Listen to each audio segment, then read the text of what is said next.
My name is Aurelia. The ocean looked endless that morning. Soft blue haze swallowing the horizon, the kind of light that makes you forget where the sky ends and the water begins. I came there to think. Or maybe to stop thinking.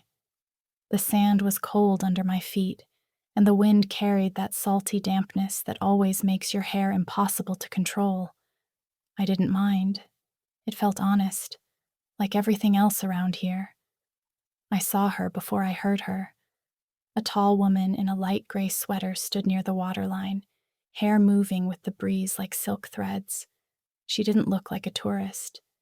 She looked like she belonged, or maybe like she was waiting for something. When she turned slightly, our eyes met. Hers were pale blue, calm but distant, like winter light. "Cold morning?" she said. "Maybe," I smiled, "but it feels real." She nodded. "That's why I come here. The noise goes away."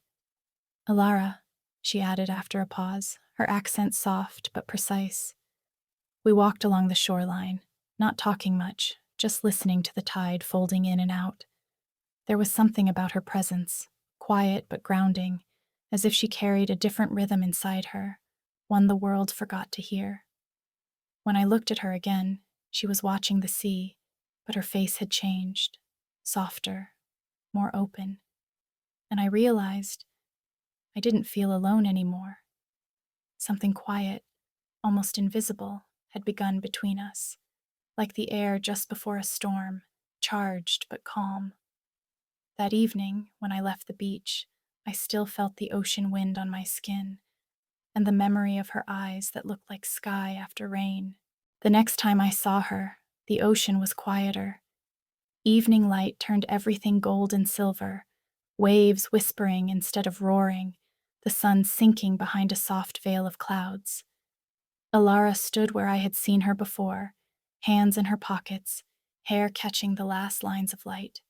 When she turned and smiled, it felt like recognition, not surprise.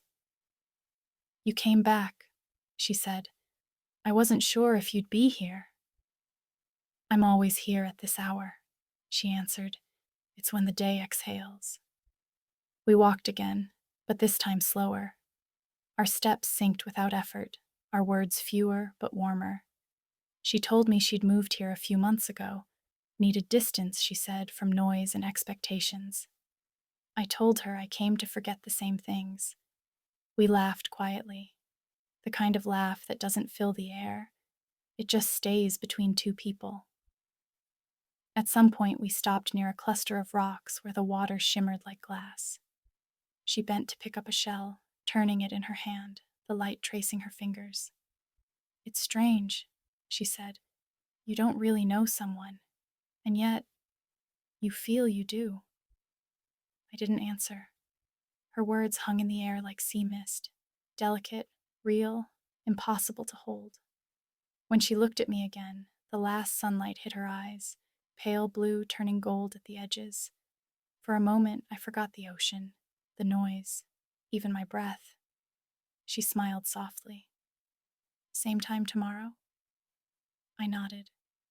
And when I walked away, the wind carried her voice, just a whisper over the sound of the waves. "I'll be here." That night, I dreamt of the ocean again, and this time, she was standing beside me.